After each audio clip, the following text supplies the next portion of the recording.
Hello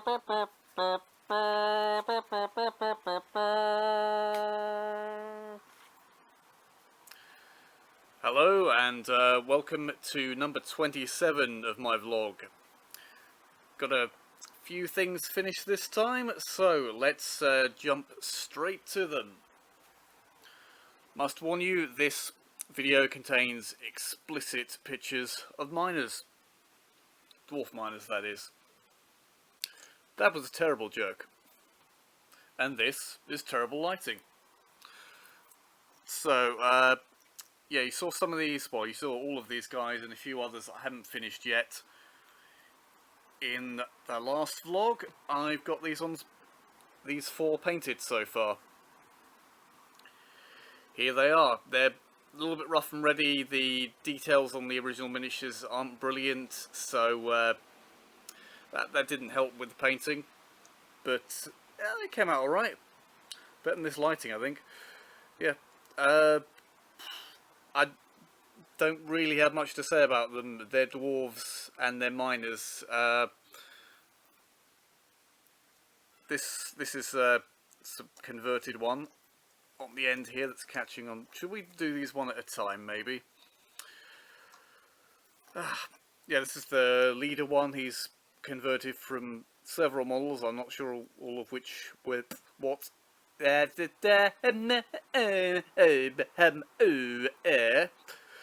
not sure what all of the models he's converted from were. Shall I go with a second take of this? No, I shan't. Because I don't. So I don't do that sort of thing. That would involve too much effort. I'm just going to put some miniatures in front of the camera and talk. There we go. If you're wondering why one hand's going in shot and then the other, everything is in a different arrangement today. It doesn't look like it from your point of view. Well, you might notice from the lighting. But the sofa's on the other side of the room at the moment, nearer the window, so there might be more background noise. Basically, this is probably going to be a terrible video, but room, different layout. Camera wobbles as well, just to... right. I was talking about miniatures at some point, wasn't I? Yeah, this guy, dwarf miner, leader type guy, pipe from unknown model. The rest, various plastic Citadel dwarf pieces. Yeah. Not bad, a little rough and ready on the paint job. This miniature had no actual eye details, and there was a point during painting which, due to not touching up around the eyes yet, he had these huge anime eyes, and they're not actually that much better now. I've got the shading in there. They look okay, but yeah, there's no fine detail of the eyes on this poor guy. But I work with it and it looks alright. Those eyes do look a bit big. Right. So that's the leader guy. I think from the original set these were from, this guy might have been the leader. But he's not quite as grand as the converted one I have. Oh, actually, no, I do have things to say about this. What the hell is this on this guy's back? It might be a pistol. It's certainly got the sort of flintlock mechanism there, and the handle and the powder bulb thing of a pistol. But the barrel ends in a pointy thing. Is this like some kind of like pistol rock drill thing? I really don't know what that's supposed to represent. No idea. Other than that, quite nice model. We've got the lantern there. It's very reminiscent of the one on the Mordheim accessory sprue. Candles on there. Yeah, candles came out really nicely actually. I guess because, you know, you can't really go much wrong with the details on candles. They're just blobs with flames on them. The rest, yeah, not bad. Again, these are a little rough and ready. But, yeah, I'll work with what I got. next dwarf miner. God, we're up to 5 minutes already. Right. In fact, I might just do these two together. They're very similar. They're not identical. And I'm causing all sorts of shadows all over the place. And a hair got into shot then at some point. Yeah, these guys are similar but not identical.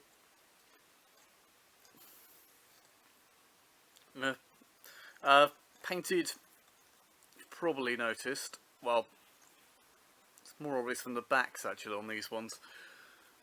There's something stuck to him, a bit of dust. It won't come off. There it goes. I've painted their clothes different colours so they stand out more from each other on the tabletop. A lot of people would sort of paint these as a matching regiment for their armies. I don't play mass war games, so I've got no reason to, so just to make them stand out a bit more. And, you know, in sort of the vein of how the dwarves were originally described in the Hobbit book, with all the different coloured cloaks and different coloured beards to make them all stand out from each other. Unlike in the movies, where they had to give them all really stupid characteristics to make them all stand out. Yep, different colour beards, different colour clothes, and combinations therein will make unique characters, even if they all look very similar. Well, I think that's enough of the dwarf miners, so let's put them to one side and take a look at a few other things I've finished since the last video, and then if I've got time out of the random amount of time allocated to myself by myself for arbitrary reasons, I will show you some work in progress stuff. But at the moment, you're looking at an empty piece of terrain. Right. So, finished after a long time sitting around. I finished these. These are Citadel Gargoyles from the early 80s, I think they were originally produced. Maybe even older. I think these are sort of pre-Warhammer, so older than I am miniatures. Well, at least the originals were. I bought these in the mid-90s, I think, when they were still available from mail order. And shortly thereafter they were no longer available from mail order. I don't know how much background noise you guys can hear, but the sofa at the moment is closer. This rests on the sofa. That sofa is closer to the window at the moment, and outside is incredibly windy and all the trees are blowing about and stuff. And I don't know how much of that's going to register on the microphone or not. I did notice in the last video I was going, it was like sirens and ambulances and things outside, and you couldn't hear it, so I just looked like I was nuts and hearing noises. Which may well be the case. Anyway, wow, that was a waste of time. A mark of paint or something on my hand there. Right, yeah, these in focus. It's hard to tell because the lighting's so bad. God, that green one is barely showing up. Yeah, Citadel Gargoyles, very old, and have been sitting around in my bits box for not quite as long, but quite long. Finally got around to painting them. One is red, so that it looks somewhat like the little gargoyles in Heretic. Do you know what Heretic is? I hope so if you're watching these. And yeah, the other one's green because recently I was playing a Doom mod called Abyssum, which reused some of the graphics from Hexen, and they had the same gargoyles but green, so that's what inspired me to paint the green one green, and that's why they are the colours they are. Again, like with the dwarves, I've got similar models, and in my RPG sessions I like the miniatures to be able to stand out from each other, so even if there's a big sort of crowd of monsters in the dungeon or on the table otherwise, the players can go, well, I'm going to shoot the green one, I'm going to shoot the one in the red cloak, or it just helps to have have them easily picked out and described by your players. DMing tip from me there. Yeah, DMing tip. Right, let's get those off shots and move on. Here I don't need more giant rats, but happen to have these half painted, so I finished them off. These are the rats from the Hero Quest bookcases, based up separately and painted. Another addition to my giant rat swarms. Swarms of giant rats. I got a lot of giant rats because I like some Skaven and the things that accompany it. These look very shiny in this lighting, but they're not that shiny. I don't know what's going on. Right, so rats aside, and to that side, let's have a look at more rats. This is a hastily put together Rat King for an upcoming adventure. If you don't know what a Rat King is, Google it, and if you're a bit squeamish, don't Google it. Yeah, Rat King is a bunch of rats kind of tied together by their tail, and when you sort of get into fantasy realms of monsters and stuff, they all sort of share a hive mind and work together and have evil sort of psychokinetic and telepathic powers to control other rats around them. So that's the monster I'm going for with this. Like I said, hastily assembled. This is a bunch of Ralpatha giant rats, basically all stuck to the same base, back to back to back, with the tails touching, and that gives a fair enough illusion that all their tails are tied together. I wasn't going to separate the tails out for the models and then sculpt them knotted together, or carefully knot them together by bending the metal. Not going to happen. This is quite effective. There's somebody at the door. I'm going to have to jump cut while I answer the door.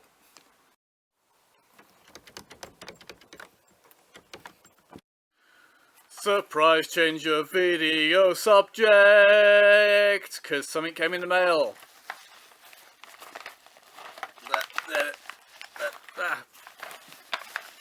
Aha!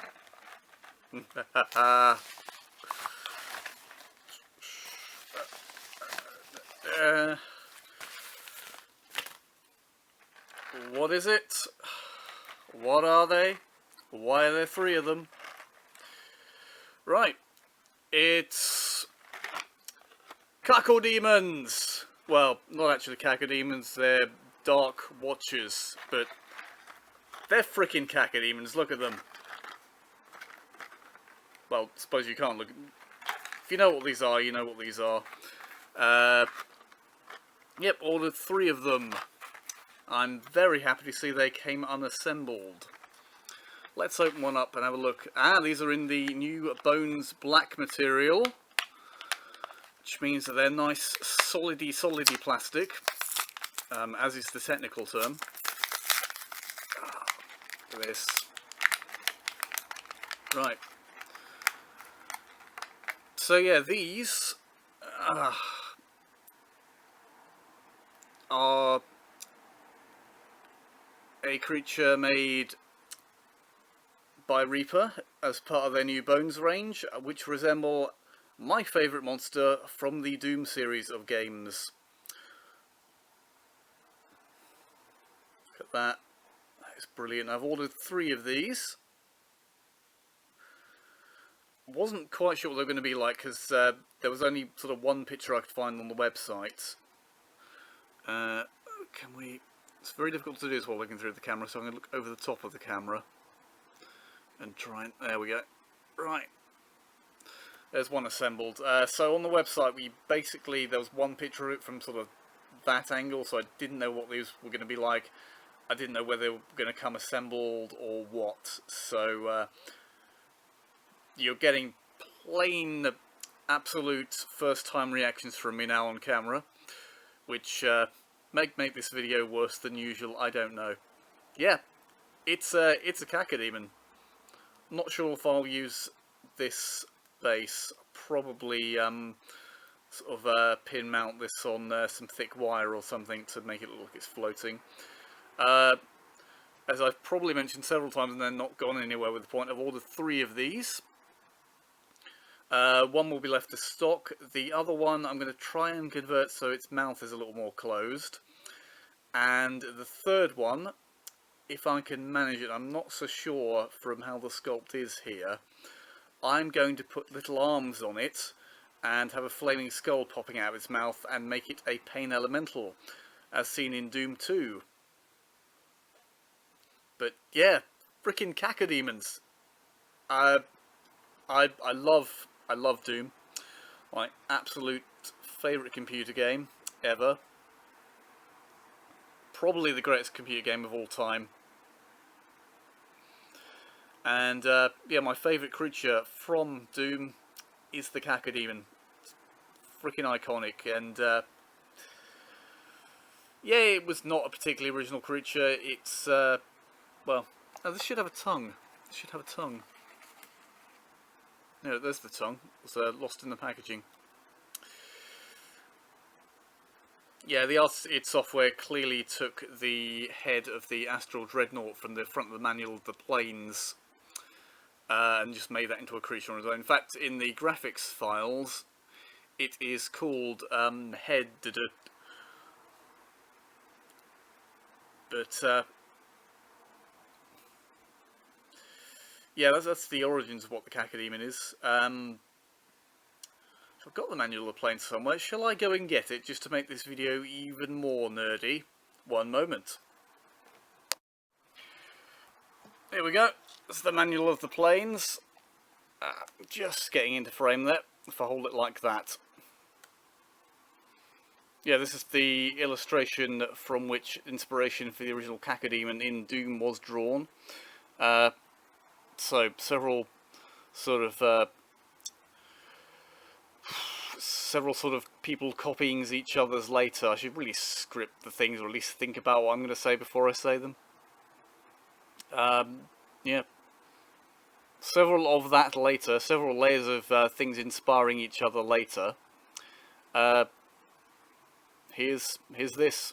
Here's the Dark Watcher, which is clearly inspired by the cacodemon, which was clearly inspired by that. Yeah, that's what I'm saying about that. What I might do is cut some sort of soothing background music and a still shot of some pictures of cacodemons from the original Doom game, or maybe some footage from the game. I could record that, like what gaming channels do.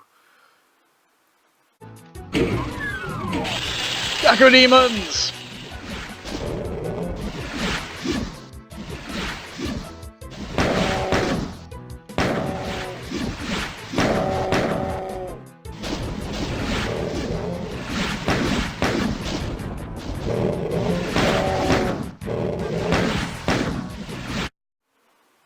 Yeah, cacodemons.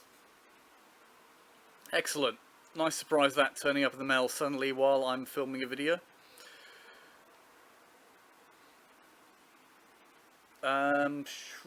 Not worth me going back to the original subject now. I think I've pretty much covered that, and I've all bored you to death with some trivia about cacodemons. Frickin' cacodemons! So, until next time, I need a goodbye catchphrase.